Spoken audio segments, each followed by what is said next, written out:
Right, good evening, members, officers of the Council, members of the press and public. I welcome you to this meeting of the Council, Thursday, 6th of September 2018. Housekeeping. If the fire alarm is activated, please vacate the offices via the stairs, either through the security doors to my right or opposite the lifts in the foyer. Please do not use the lifts. There's only one working at the moment, so don't rush for it. Please assemble in Hawley Square on the green. Officers will assist you and advise you when it is deemed safe to return to the chamber. The proceedings of this meeting will be recorded and subsequently broadcast on the internet. I would advise that if filming takes place, anyone in attendance in the public areas may have their image captured. I urge anyone filming proceedings to avoid filming members of the public, particularly if there are children present. Does anyone intend to film the meeting this evening? Thank you.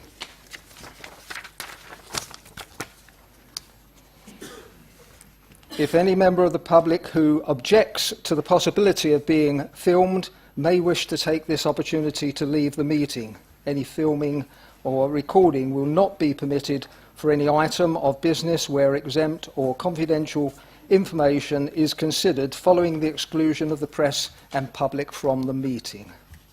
Would everyone present please ensure that their mobile phones are turned to silent and that they are not used to make or receive phone calls in the chamber whilst the meeting is in progress. End of lesson. Agenda item 1, apologies for absence. Apologies have been received from Councillors Jeremy Fairbrass, Evans, Fenner, Hillman, Martin, Schonk, Stummer-Schmersing, Venables, Wells and Day. Are there any other apologies? Councillor Piper. Thank you, Chairman. Councillor Roy Potts. Thank you. Sorry. Thank you, Chairman. Councillor Townend. Okay. Agenda item 2, minutes of the previous meeting held on the 12th of July 2018. Would members please note that there is a typographical error in item 6A, question from the public regarding clinical waste. It should state that it was Councillor Taylor-Smith who responded to that particular question. So, subject to this amendment, I move that the minutes of the meeting of the Council held on the 12th of July 2018 be approved and signed as a correct record. Would the Vice Chairman please second? Second, Chair. Do members agree? Thank you. Agenda item 3, minutes of the extraordinary meeting held on the 19th of July 2018. I move that the minutes of the extraordinary meeting of the Council held on 19th of July 2018 be approved and signed as a correct record. Would the Vice Chairman please second? Second, Chair. Do members agree? Thank you. Agenda item 4 is announcements. I have not received or been informed of any announcements for this evening, with the exception that I think we should welcome newly elected Councillor Linda Wright, who's a past incumbent of this council. So welcome back, Councillor Wright.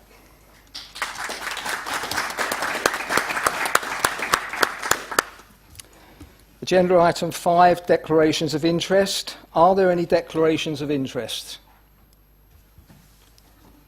Agenda item 6, petitions. One petition has been received in accordance with the Council Procedure Rule number 12, and that is agenda item 6A, petition regarding Jackie Baker's. A petition containing 70 valid signatures has been received by the Council.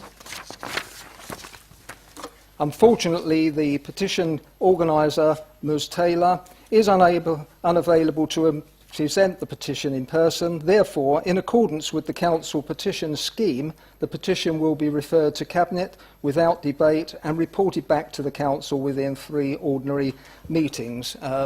Councillors who are keeping a watchful eye on this situation will know that the work is already in hand.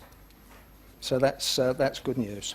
Agenda item 7, questions from the press and public. No questions have been received from the press or the public, so we can move on to agenda item 8, questions from members of the council.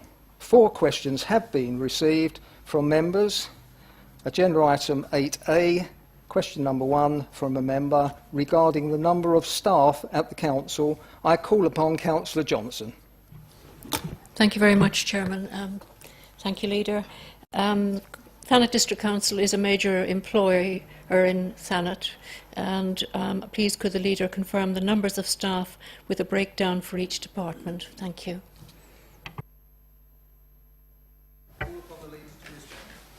Thank you, Chair. Thank you, Councillor Johnson. I'm happy to give you these numbers. TDC currently employs 483 staff, which is the equivalent of 451.16 full-time equivalents. In the Chief Executive Directorate, there are 6 staff, which is 5.04 full-time equivalents. Corporate Governance Directorates, 58 staff, 46.79 full-time equivalents. Deputy Chief Executive and Section 151 Directorate, 106 staff, 98.47 full-time equivalents. Operational and Commercial Services Directorate, 258 staff, 247.66 full-time equivalents. And East Kent Services, 55 staff, 53.20 full-time equivalents. Thank you, Leader. Councillor Johnson, do you have a supplementary question?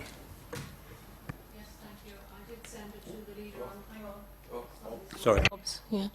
Sorry, I did send my supplementary to the Leader on the 17th of August, so he has had prior knowledge of my question. 3 points, really. How many staff have been made redundant since June 2015? 2, how many are presently or recently involved in tribunals with TDC? And number 3, how many have been dismissed? Thank you. I call upon the Leader. Thank you, Councillor Johnson. As an experienced councillor, you will know that these issues are the responsibility of the head of paid service. So I suggest that you write to the Chief Executive requesting the information you want. Thank you. Thank you. Agenda item 8B, question number 2 from a member regarding homeless families. I call upon Councillor Constantine. Thank you, Chair. I wish to bring to the Council's attention the 71 homeless families referenced before to inquire after their progress. Could the Cabinet member give me an update on the progress being made to rehouse these 71 homeless families currently in temporary accommodation? Thank you. I call upon Councillor Game to respond. Councillor Game. Thank you, Chair. At the Council meeting on the 12th of July, I reported that there were 71 families with children living in temporary accommodation arranged by the Council. We are working hard to ensure that all households living in temporary accommodation are supported to move to a permanent home as quickly as possible and keep the position under constant review. By August 2018, we had successfully supported 14 of these 71 families to move to a permanent home. In addition, a further 12 families have a property identified for a planned move. During July and August, we have had to provide temporary accommodation for 31 new families with children who had approached the Council for assistance. I'll just point out that that figure does actually fluctuate week by week. During the same 6-week period, we have also successfully reduced the total number of households living in temporary accommodation by over 12%, down from 168 on the 9th of July to 147 on the 23rd of August. Within these figures, we have particularly focused on reducing the Council's use of hotel accommodation.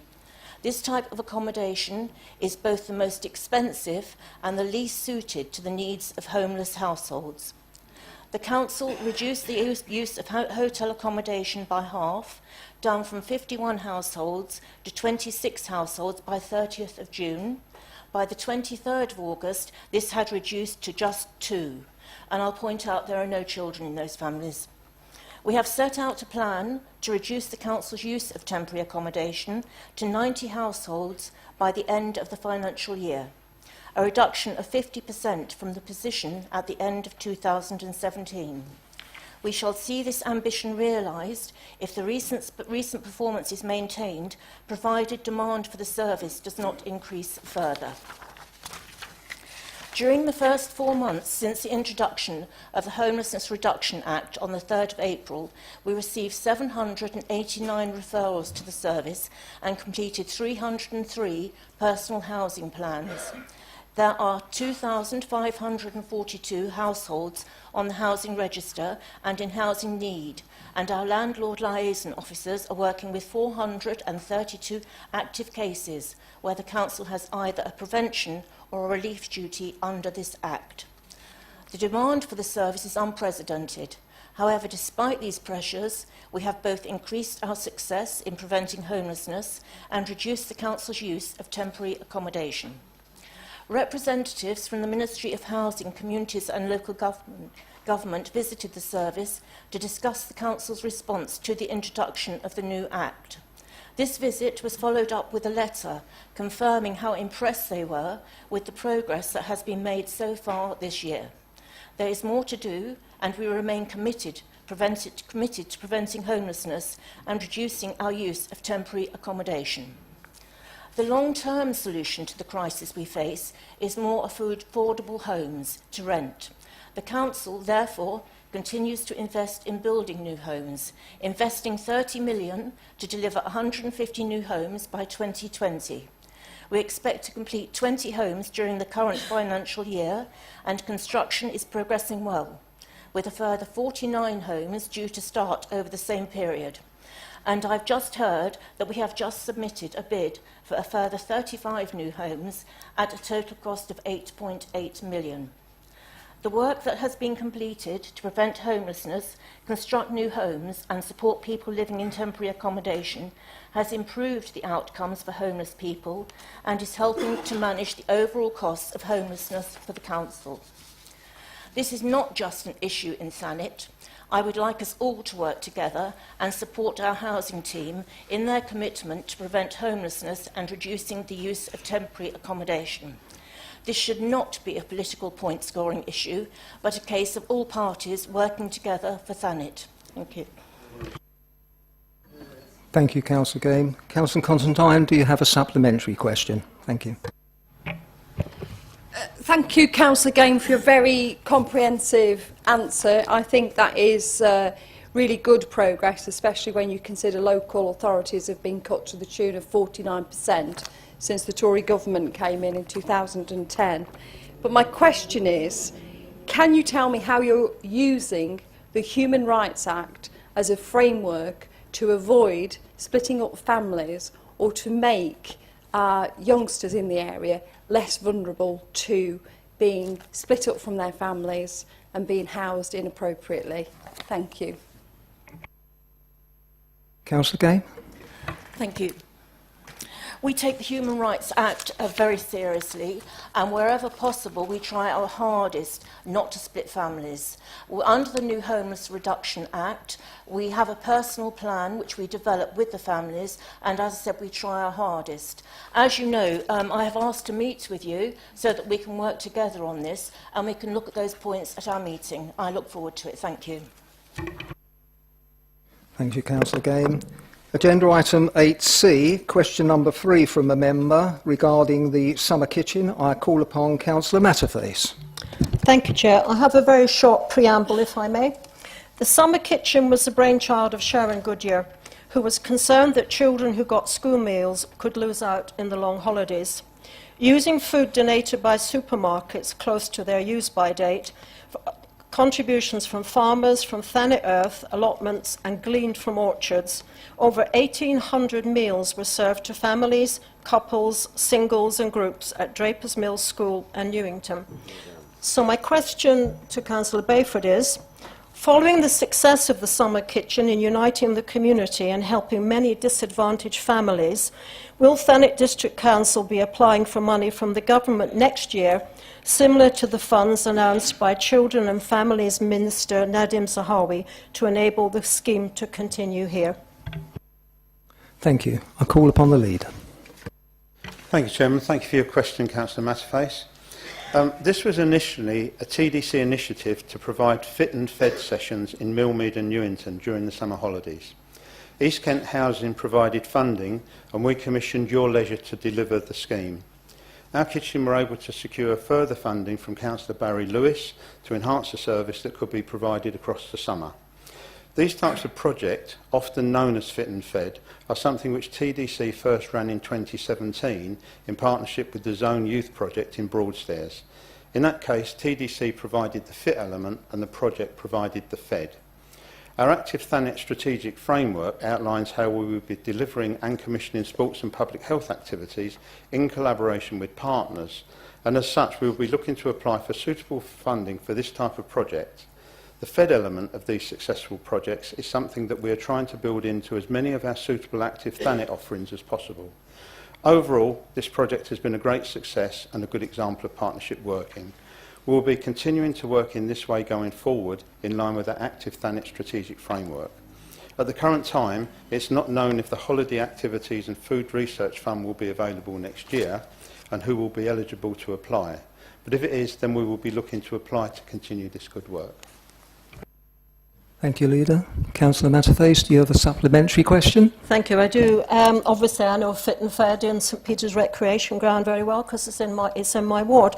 I would like to ask Councillor Bayford if you'd be willing to meet with me and with Sharon Goodyear so we can discuss how we can get the Fed bit element absolutely in place for next year.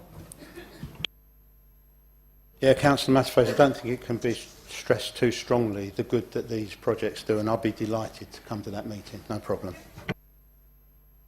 Thank you. Agenda item 8D, question number 4 from a member regarding the Newgate Gap shelter. I call upon Councillor Dawson. Councillor Dawson. Thank you, Mr. Chair. I'm going to have a bit of a preamble, not too long this time, but I am aware that the planning application referred to in my question has been withdrawn.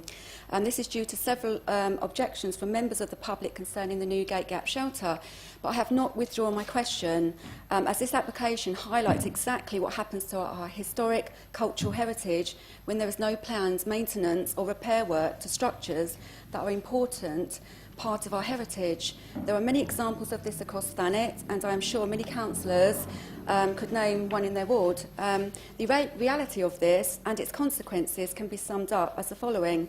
No planned maintenance equals planned dereliction, and it is not justified when groups such as a Better Cliftonville have struggled for 5 years to get the Thanet District Council on side to save the shelter. So my question is, TDC have neglected the Newgate Gap Sea shelter to the point they now seek its part demolition against the Conservation Officer's advice. Will you support and work with the residents to save it in its entirety? This is an important part of Cliftonville's heritage. Thank you. That wasn't a short preamble, but it was interesting information. I call upon Councillor Gregory to respond. Councillor Gregory. Yeah, thank you, Chairman. I think it's fair to say that, like all of our seaside shelters, that they probably don't get the maintenance that we would like them to have. As a resident of Cliftonville, I obviously go past this shelter quite frequently, and the roof is in a shocking state. There's no doubt about it. It's dangerous. It's now surrounded by Harris fencing. Even that is being pulled down, and I came past there last week after a council meeting in the dark, and there were people inside with torches, and so obviously they're still getting in there, still using it. It's a real problem to the council because it's a massive liability to us because of the dangerous condition it's in. Those members that have been around as long as I have will remember that Queen's Court residents used to complain an awful lot about what they saw going on in that shelter. And because of that, many years ago, all of the inside panelling was removed so that you could see quite clearly what was going on inside that shelter. That, of course, had the detrimental effect then of it not being much of a shelter anymore because the wind whistled through it. But nevertheless, It's obviously part of our heritage, there's no doubt about that. Now, I haven't been involved with this up until now because it was operational services that have been dealing with this, which is not in my portfolio, but that's not an excuse. I'm glad it's been brought to my attention now. And the thing is that it's the planning application that was going in, as I understand it, was as a result of conversations with the officers and the community groups, and it was going to be turned into a usable community space, but it just wouldn't have had the roof on it. Because somehow or other we've got to sort out what we're going to do about this dangerous roof. I know that the Conservation Officer is against any form of demolition, and the Planning Department had indicated that they wouldn't have been prepared to approve the plans along those lines anyway for that reason. But since being made aware of this, I've made contact with Cliftonville groups, and there's a new one in town at the moment, which is the Save Newgate Shelter. It's a Facebook group, and they are having a meeting on Saturday at the Olympia Cafe, which I'll be going along to see if I can, sort of come up with some constructive ways that we can move forward and help them with this. It's now becoming, as I understand it, an estates matter. It's going to be part of our asset management looking into this, so we will be looking at it from the point of view of if there's any way we can look at community transfer. Because obviously we don't have the tens of thousands that it's going to cost to reinstate this shelter as it is. So, yes, absolutely, I am totally behind trying to find a way that we can keep this shelter in some form or another, and I'll be meeting with residents as well to try and work out how we're going to do that. Thank you. Thank you very much for the extensive answer. I'm sorry you didn't elaborate on the earlier part of the response. Councillor Dawson, do you have a supplementary question? And can I ask you to make it a question, as you had quite an extensive preamble rather than a statement? Thank you. Thank you, Mr. Chairman. How many heritage assets are at risk of falling into unrepairable decline? And what is the maintenance budget for these assets? Thank you. Councillor Gregory? Are you able to respond? Well, you obviously realise I don't have that information to hand. I mean, we do have obviously our strategic asset management plan, which is which everyone can read. We are the estates department goes through every asset. We go over 700 assets, and many are of no benefit to the council at all. We don't derive any income, we just have liabilities. And so obviously in the last couple of weeks you've seen what's been happening with Val Square and Hartsdown, and basically this is just the council trying to unload assets that are some sort of liability to the council, whether it's financial or risk.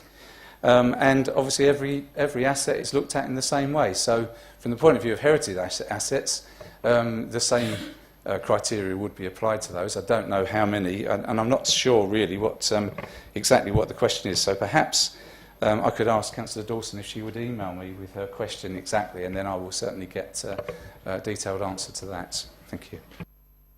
Thank you, Councillor Gregory. Agenda item 9, motions of notice. No motions on notice have been received in accordance with the Council Procedure Rule 3. So we can move on to agenda item 10, Leaders' Report. Thank you, Chairman. I delivered my last Leaders' Report on the 12th of July, and by far the most significant event since then has been the adoption by this Council of a draft local plan. This was published on the 23rd of August. From that date, for 6 weeks, people have the opportunity to comment on the draft. These comments will be presented to the planning inspector, who is appointed to examine the plan, and those who have commented will be invited to make their points at a public inquiry. Ultimately, the inspector will decide if our plan is suitable for adoption in its present form, or whether, in the light of his examination, he would recommend changes. I cannot stress just how important it is for people to make representation, whether in support or to suggest changes that they believe would improve the plan. I must emphasise that the plan, as published, is just a draft. I know that some of the content is controversial, with some issues being very divisive. I would urge anyone who cares about Thanet and has a view to make their thoughts known. The local plan is a blueprint for the Isle's future, It is important that, when the plan is finally adopted, everyone can feel that it has been subjected to a rigorous process, even if we might not agree with the final outcome. The local plan was our number one priority when we took control of TDC. Having dealt with that, the next major issue has to be addressing the ongoing losses being made by the port and harbour at Ramsgate. To reflect the importance of this issue, I have taken on the maritime portfolio and will oversee the development of a new strategic direction, with its principal aims being to firstly stem those losses and secondly to generate a return from what should be one of our most valuable assets. I should point out that although the accumulated losses have recently been the subject of great public interest, they have in fact been built up over many years by several administrations. The Ramsgate site is home to two businesses: the marina in the Royal Harbour, which makes a profit, and Port Ramsgate, which presently does not. A detailed review is underway, looking at the breakdown of costs and income from each to determine whether there are any quick fixes that could be actioned, and perhaps more importantly, what long-term actions will be most cost-effective. There is, however, a fundamental dilemma at the heart of this situation. Many of the people rightly wanting to see a prompt financial turnaround are against what they see as commercialisation of the port, favouring instead some form of marina village. The fact is, though, that the fastest way to improve cash flow would be the introduction of a ferry operation. The Council has been in negotiations with a potential operator for some time now, and a new twist in the story is the fact that it is now being thought that Ramsgate could have a significant role in the UK's post-Brexit resilience planning, offering an alternative route for cross-channel traffic should fears of delays through the port of Dover with consequent road congestion be realised. Certainly, much greater clarity on this matter will be required before a strategy can be finalised and the possible benefits weighed against other options for the port. But I do believe that this is not an either-or situation, and that in fact, ultimately, we could have an improved marina, a successful ferry operation, and potentially other leisure, retail and residential offerings. We recognise that in order to make progress quickly, expert help will be required. We already know what MDL, a well-respected marina consultancy firm, can offer. We have also spoken to other companies in the field who will be visiting Ramsgate in the near future to give us their thoughts on the way forward. After these visits, we will go through a thorough procurement process before appointing a firm to advise us.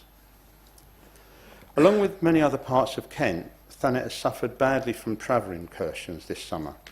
The problem has been particularly bad at Jackie Baker's, and I'm pleased to report that works have been undertaken to prevent a repeat of recent events which caused such distress to people living nearby. I'm sorry that because of the special status accorded to travellers, TDC is unable to deal with their antisocial behaviour as quickly as we would like. Recognising the seriousness of these illegal incursions, Kent's Police and Crime Commissioner has convened a meeting of council leaders and senior police officers to discuss the powers that exist under present legislation and how best to deploy them, and TDC will be represented at that meeting. I can also report that a premises closure order was made on a problem property in Margate, which had been the source of significant antisocial behaviour. We are determined that we will not tolerate unacceptable activities which exploit vulnerable people and make those living nearby feel unsafe. When necessary, we will always take action. We're all aware of how important tourism is to Thanet, with millions of visitors coming to the Isle each year.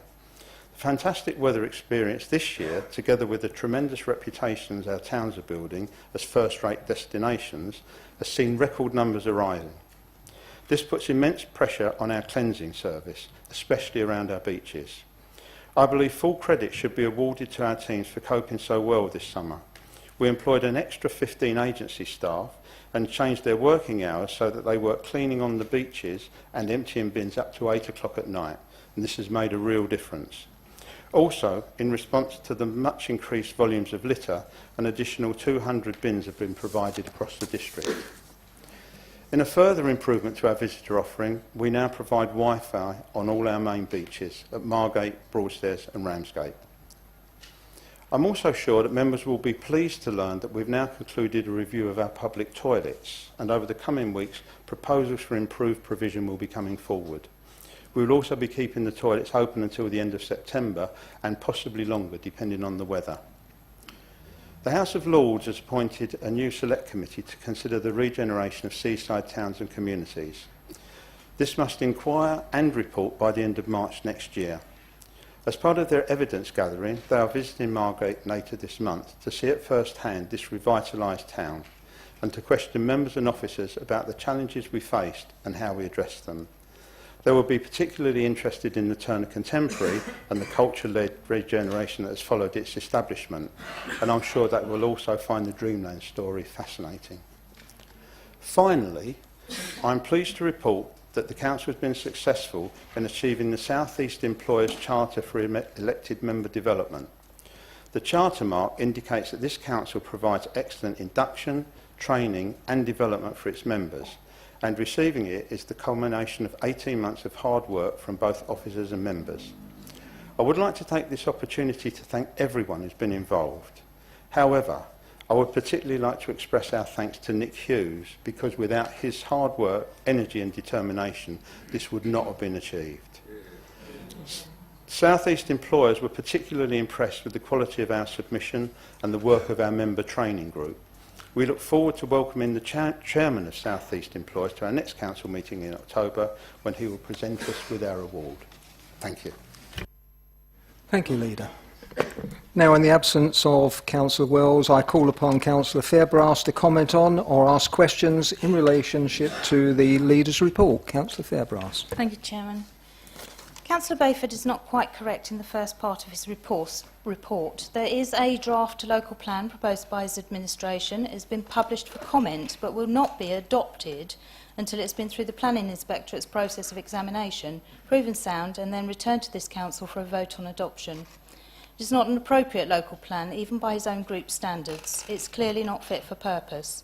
The airport site is not protected by any evidence of viability because there is no evidence of viability from any independent source.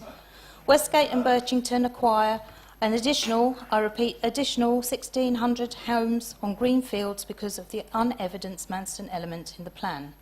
The public are now becoming aware that what was said all along, that the supposed choice between houses and airport was and remains a falsehood, that the promise of no night flights is an empty one. You just have to read the DCO application of the regular night flying that River Oak are actually applying for. And Westgate and Birchington will suffer because of this failure to provide any real evidence of potential airport viability, as is required by the local plan process. Both the DCO and the local plan examination in public are straightforward processes based on legal and criteria-based principles, and both require evidence to support proposed land use. The Manston site remains the unproven, demonstrably unevidenced exception, an exception unlikely to pass examination commentary unscathed. And the risks of this plan remain as listed in Annex 3 to the proposal presented to us just a few short weeks ago. The public comments will be very interesting, I should think. Councillor Bayford would be correct to say that finally the local plan process is moving again. Whether it is moving in the right, properly evidenced direction is far less easy to demonstrate. On a happier note, can I add my congratulations to the leaders for all the work put into the South East Employers Charter for Elected Member Development Award. It is a commendable achievement. Thank you. Leader, would you like to respond? Yeah, thank you, Chairman. Only briefly. I mean, the local plan arguments have been well exercised and have just been repeated, so I can't see any point in continuing that particular debate. One thing that was missing from my report, which I've just been reminded of course, is that since our last meeting, the DCO application from River Oak has been actually accepted for examination, which is progress towards the airport that many of us want. Thank you. Thank you. I call upon Councillor Reverend Piper to comment on or ask questions in relationship to the Leader's report. Councillor Piper. Thank you, Mr. Chairman. Leader, I'd like to begin my comments by referring to the remarks at the end of your report and work my way forwards. So I begin by offering our congratulations to the hard-working team led by Nick Hughes for the wide-ranging topics they have offered to members for continuing development, and the award is richly deserved. Speaking for a moment as a representative of the Ramsgate ward, I do hope the Select Committee for Regeneration of Seaside Towns and Communities find time not just to visit something that's already been done in Margate, but to look at what needs to be done to regenerate Ramsgate, which many feel is the forgotten member of the three main seaside towns that make up Thanet, and that's not to mention, of course, Westgate-on-Sea, Westbrook and the village of Birchington. Your comments concerning traveller incursions are a sad reflection of a group of people who sometimes seem to pay no attention whatsoever to the law and to the lives of other people whom they affect. Incursions are one thing, but the foul mess they leave behind and the vast quantities of fly tipping that they willfully blight our green spaces with are an indication of their complete disregard for decency. Mr. Chairman, our CEO often receives far more brickbats than bouquets. So, on behalf of the people of Northwood Ward and surrounding areas and all visitors to Jackie Baker's, may I publicly thank her for taking the time to visit Jackie Baker's and for finding the means and the money to install the metal fencing to protect that community asset. The people around Jackie Baker's have suffered considerable nuisance due to several incursions in the last 3 years, and I am of course aware of Dane Valley and other areas, but in particular your report highlights Jackie Baker's. And in particular, having spent many hours clearing up rubbish and excrement myself after their departures, I can speak from first-hand experience about the foul mess that these people leave behind. Leader, having looked at perhaps very more positive aspects, I must comment on the business of port losses to which you refer. I note that you've taken charge of the maritime portfolio with a view to developing a new strategic direction. And at this point, Leader, I would like to offer to present you with this gift of a new pair of oven gloves at the end of this meeting this evening, because the port is only one of several hot potatoes you intend to pick up very shortly, and you will, I believe, need all the protection you can get. It is a matter of public knowledge that a row has erupted between a member of the public and officers of this council.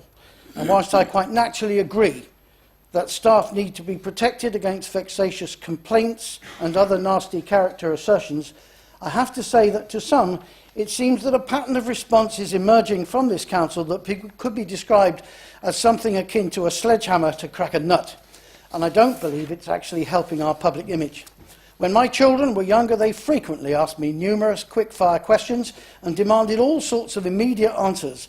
And never once did I brush them aside and describe their questions as vexatious and unreasonable, no matter how irritated I may have been by those questions. Some of the questions being asked about the port losses, Leader, and measures to mitigate can we them. wind up? It's becoming it's non-appropriate to the leader's response in his report. He can't respond to that. I think we all feel exactly the same, and I'd like to thank you for reminding me there's only 3 months till Christmas and I better get out doing my Christmas shopping. So if you've got something to wind up quickly, can you do so, and then we'll move on to the next leader. Thank you, Chairman. I was going to ask if the leader would respectfully look at the decision that's been made and perhaps offer a better alternative if he's able. Finally, then, Leader, you began your report by mentioning the importance of getting a local plan out for publication, and Thanet Independent Councillors are pleased to have had a hand in putting you in a position where you were able to lead this council to do that. No local plan will ever be perfect, but perhaps the Inspectorate will agree that this one does offer the opportunity of good employment prospects for our local workforce by maintaining the Manston Airport site for aviation, and that it is a step forward following years of procrastination. So well done, but please don't rest on your laurels just yet. Grasp those hot potatoes with confidence and trust, Leader, that the people will respond positively to strategies that improve the prospects for our Sacred Isle and improve the way the Council engages with the people of Thanet. Thank you, Chair. Thank you, Councillor Piper. I call upon Councillor Matterface to comment on or ask questions. Oh, sorry. Sorry, Leader, I was overlooking you there. I'm sure you'd want to respond. I've forgotten it was Christmas present time. Sorry. Yes, Leader, I'm still here. Generally, Councillor Piper, thank you for your positive comments. And the last issue, it would be inappropriate for me to, or the issue that's a bit contentious, inappropriate for me to comment on. What I would like to say, though, regarding the Select Committee visit, I'm sure, very sure, that Margate was picked as a focus because it is an example of what you can do. I mean, Margate has turned around significantly and there are lessons to be learned. But I can assure you that in the programme that has been prepared for them, they will see the other side of the coin. They will understand by the time they go the specific problems faced by seaside communities, and we will certainly make the point that that's not restricted to Margate. It does cover Ramsgate and other parts of the Isle, as you said. Thank you, Leader, and apologies, members, for getting my procedure wrong. I now call upon Councillor Matterface to comment on or ask questions in relationship to the Leader's report. Councillor Matterface. Thank you, Chair. Councillor Bayford, you better get your pen out. I've got some questions for you. My first point I want to make was I'm very disappointed this report only arrived yesterday. As you're well aware, the Constitution says we should have had it by Saturday, but I have spent time reading it and I have come up with some questions. I'm being very pedantic here, but in your report you mentioned ongoing losses at the port and the harbour, and then you talk about the port. So I'm assuming you actually are quite happy with the situation with the harbour. It's just one of those issues that they got running together. So but I've got a question about the ferry that you mentioned. Is this ferry, which we have been waiting for a number of years, some of us who've been around here for a while remember a ferry that was coming from Australia but never got out of Perth Harbour, I believe. Is this ferry proposed to be part of Kent County Council's Brexit resilience strategy? I know you make some reference to the UK resilience, but not specifically to Kent County Councils. You mentioned tourism, and obviously we're all very happy that our towns have been very busy, but tourism's a key driver for economic regeneration and the coastal communities. But don't you think there might be a danger that a cargo hub based at Manston might have a detrimental effect on that, which is fairly fragile tourist development, but we want to see it prosper? A bit concerned, you're referencing Wi-Fi on the beach. Is that so that people can report those who are having barbecues illegally?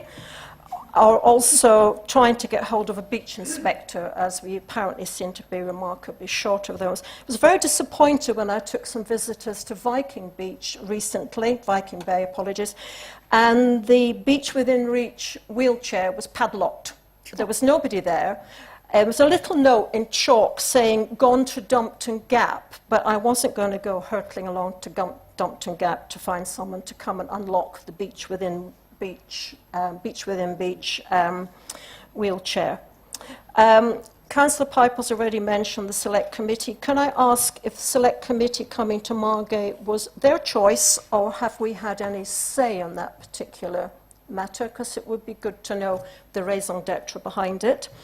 And as a member of the Members' Development Committee, I am delighted that we've won the charter status. We were all sitting in the first floor last week quite nervously, not quite rehearsing what we were going to say, but not quite sure what we were going to be asked, and I'm glad that we apparently gave a good account of ourselves. But I would also like to thank Nick, and I would also like to thank James Clapson, because they were very much the leader on this. It was a very democratic committee. We had no chair, nobody played the prima donna, but it's good that we've got to this point, and I look forward to seeing the relevant trophy. You're going to parade it around the town so people can see it, the open-top bus maybe? Thank you, Councillor Matterface. Leader, would you wish to respond? Yes, thank you, Chairman. I would love an open-top bus, but budget constraints, Councillor Matterface.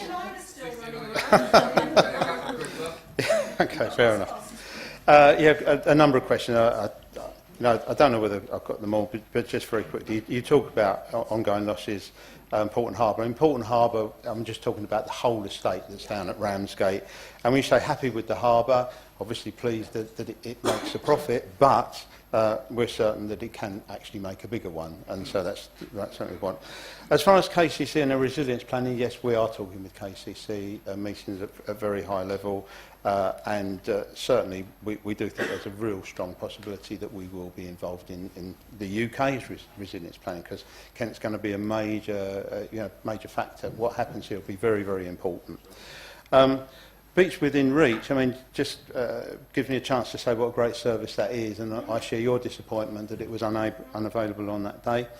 As far as the visit by the Select Committee, it was their choice to come to us, but I think it's partly to do with we're part of the LGA's Coastal Special Interest Group, so they're aware of what's going on here. And as I say, I think it's because Margate now, is nationally recognised as a place that, has in places turned something of a corner. Not complacent, there's plenty of work to be done, but yes, it was their choice, and very glad that they're coming here. Yeah, well, sorry, I didn't mean to. I've got it written down. I think the thing about having an airport at Manston, the driver there, for those of us that want it, is jobs that we desperately need. Overall, I think, if we do get a significant number of jobs into Thanet, overall that will do us an awful lot of good. And I'm not too sure that planes coming over, they do follow, they follow a flight path, so I do accept in some places there will be more. Can I? I had a bit sitting down, so you can't count that bit. No, I mean, yes, I actually don't think that the impact on tourism will be that great. And I think that if we've got a really active cargo hub, particularly as the intention in the longer term is to provide passenger services, I think that will in fact enhance our tourism offering. We will see. Thank you. We now move on to agenda item 11, report of the Chairman of the Executive Policy and Community Safety Scrutiny. Oh, sorry. Sorry. Got a question. Councillor Messenger. Thank you, Mr. Chairman. I just wondered if I could ask a question on the Leader's report in relation to the local plan. No. Point of order. No, you can't. Okay, it's just that Iris Johnson used to, so I just thought I might. No. Sorry. No. Before you were after Leader, you did. Sorry, I didn't see your hand. No. You've raised the point of order. No, you can't ask a question. Okay. Councillor Larkin had a hand up. I don't know if that's... And again, Councillor Larkin, you... No. No. No, it's not a point of order, so I can't accept that. I must move on. Agenda item 11 is the report of the Chairman of the Executive Policy and Community Safety Scrutiny Panel. I call upon Councillor Glenn Coleman-Cook to present his report. Councillor Coleman-Cook. Thank you, Mr. Chairman. This committee was set up in May as one of the two scrutiny panels to maintain an oversight on policy development and community safety matters. This report's largely advising this meeting of the prep work the panel set out for the rest of the year. We've had two meetings to date, with the first being an extraordinary meeting to consider proposals for the draft local plan, and the second one being used mainly to plan the work programme for 2018-19. One of the key tasks of the panel is to review the performance of the Community Safety Partnership. As highlighted in my report in the agenda, the key topics the panel have agreed to review are crime statistics for Thanet, annual crime and disorder partnership report for 2018-19, and the annual proposals for crime and disorder partnership work programme for 2019-20. We will also be looking at asset management, the food law service plan and enforcement policy, reviewing progress on the performance of Public Spaces Protection Order after a 6-month implementation period. Members further agreed to identify topics for Cabinet member presentations during the course of the year, and I'll be inviting different portfolio holders to panel meetings to debate key issues relating to policy development. Our main contribution to the policy development process to date has been the panel's participation in debating the local plan. Cabinet consulted the Executive Scrutiny Panel on proposals for the local plan, and I'm happy to say that the debate was robust.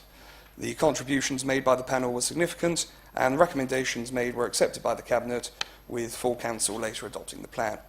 I look forward to continuing to work with Cabinet and officers to make our decision-making process stronger, and would like to invite members to take note and comment on the report. Thank you. Thank you, Councillor Coleman-Cook. Do we wish to debate it? No? In that case, thank you very much. We'll move on to agenda item 12, and this is the second scrutiny panel. So this is the report of the Chairman of the Finance, Budget and Performance Scrutiny Panel. I call upon Councillor Linda Piper. Councillor Piper. Thank you, Chairman. This committee is one of 2 scrutiny panels for the Council, and our task is to maintain an oversight on the finance, budget and corporate performance of the Council. This report to Council is largely concerned with updating members on the work the panel has planned to carry out for the rest of this municipal year. We met initially on the 29th of May to consider our terms of reference and have had 2 further meetings to date. One of the key tasks of the panel will be to review Cabinet proposals for the next year's budget. The other task is to review the performance of the Council through debating the performance report. As highlighted in my report in the Council agenda, at the meeting on the 17th of July, the panel agreed to review the following key topics. Proposed Council fees and charges for 2019-20, the budget 2019-20 and medium-term financial plan 2019-23. The quarterly performance reports for 2018 and 19. At our meeting on the 30th of August, we received officer reports on the following issues. Quarter 1 performance report for 2018-19, electoral voter registration 2017-18 canvass. Both reports were informative and well presented. The portfolio holder for financial services and estates was in attendance and engaged the panel in positive discussions on the performance report. The panel made recommendations concerning recording performance measurements, which we believe will be considered favourably by Cabinet and which we hope, if adopted, will improve the way the Council reports its performance. The voter registration report was equally informative. Members were advised that the current voter registration response levels were at 88% for 2017-18 and 71% for 28-19. The panel made suggestions for improving the response rate that included adding a reminder text at the end of the Council tax letters to residents. Officers agreed to investigate this suggestion. During the course of the year, the panel will identify topics for Cabinet member presentations and will be inviting different portfolio holders to panel meetings to debate key issues relating to financial and corporate performance matters. I have already asked officers to invite the portfolio holder responsible for the port to attend the panel meeting on the 23rd of October to make a presentation on the financial and operational performance of the Ramsgate Port and Harbour. Officers are also working on another panel request to get a presentation regarding temporary accommodation for families. I look forward to continue to work with the Cabinet and officers to make our decision-making process stronger for the benefit of our district. Thank you, Mr. Chairman. Thank you, Councillor Piper. Councillor Messenger. Thank you, Mr. Chairman. It was really good to see the on both overviews and scrutiny, the different sections, that you've got a forward plan for the various meetings. I think it'd be really helpful to members if Democratic Services could in advance send us what the Cabinet member presentations are so that it could encourage other members to attend. I'm sure that will be possible. Mr. Hughes, thank you. I've received an acceptance at the table, so we'll look into that possibility, and I'm sure it would be most helpful to all members. Members will know that when I was Chairman of Overview and Scrutiny, I was constantly encouraging members to attend, and this is a form that will enhance that encouragement, hopefully. I move on now to agenda item 13, Annual Treasury Management Review 2017-18. I call upon Councillor Gregory. Thank you, Chairman. This report has previously been considered by Governance and Audit and Cabinet. Presenting this report to the Council fulfils the requirements of the various codes of practice detailed in section 1.1 of the report, and in any case you can never get enough of a good Treasury Management report, in my opinion. Main points to note regarding the overall Treasury position at the 31st of March this year was that general fund debt and HRA debt were both reduced compared to 2017. General Fund capital financing requirement was reduced £3 million compared to 2017, and net investment increased from 6.3 million to 9.7 million. So what's not to like about that? There was no need during the year to revise the strategy outlined in the original Treasury Management Report. No debt rescheduling took place, as there was only an average 1% differential between the Public Works Loan Board new borrowing rates and the premature repayment rates. All investment activity during the year conformed to the approved strategy. There was, however, a large differential between both the General Fund and the HRA capital budgets and the actual expenditure.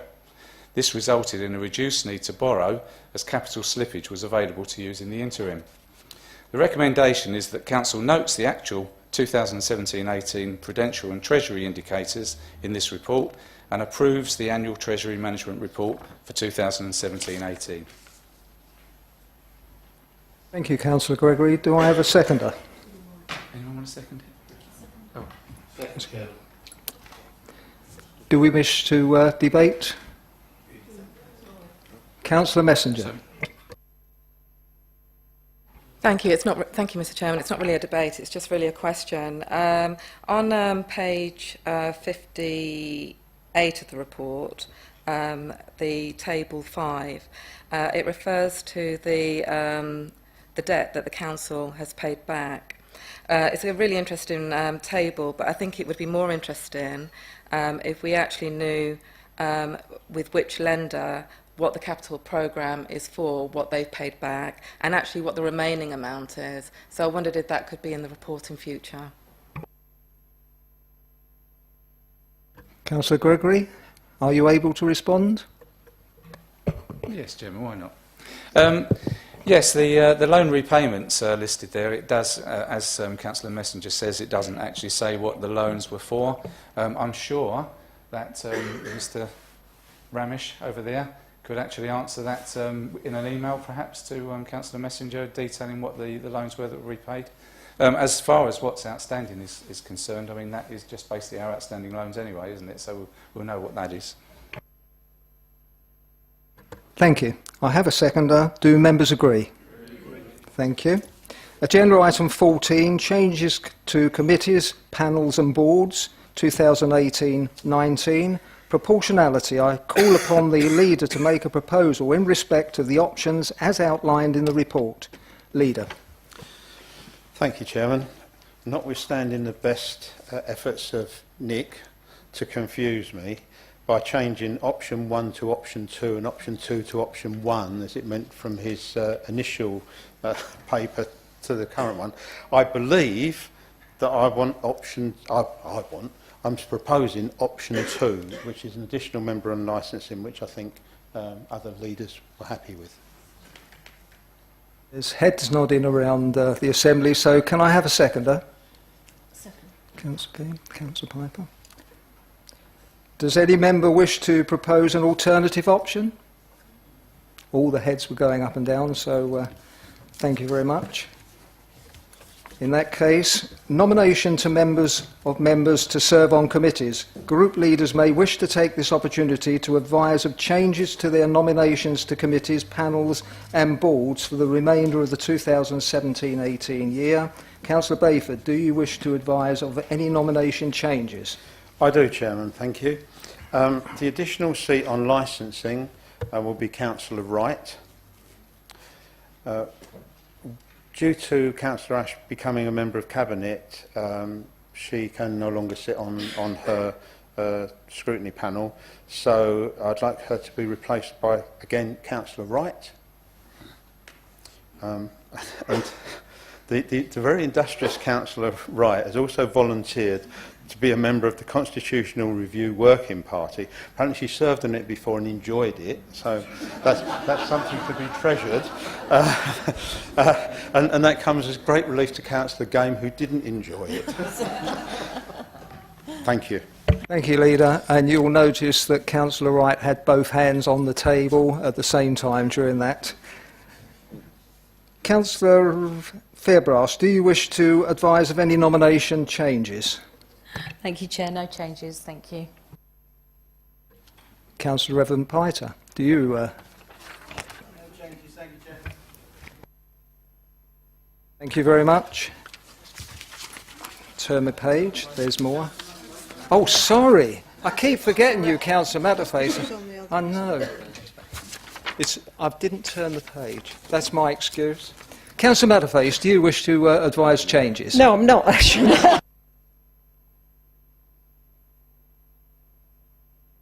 After all that. Thank you very much. Election of Vice Chairman. Election of Vice Chairman of the Executive Policy and Community Safety Scrutiny Panel. Is there a nomination? Councillor Bayford, I believe. Thank you, Chairman. I nominate Councillor Curran. Is there a seconder? Chairman, happy to second that. Thank you very much. Turn the page again.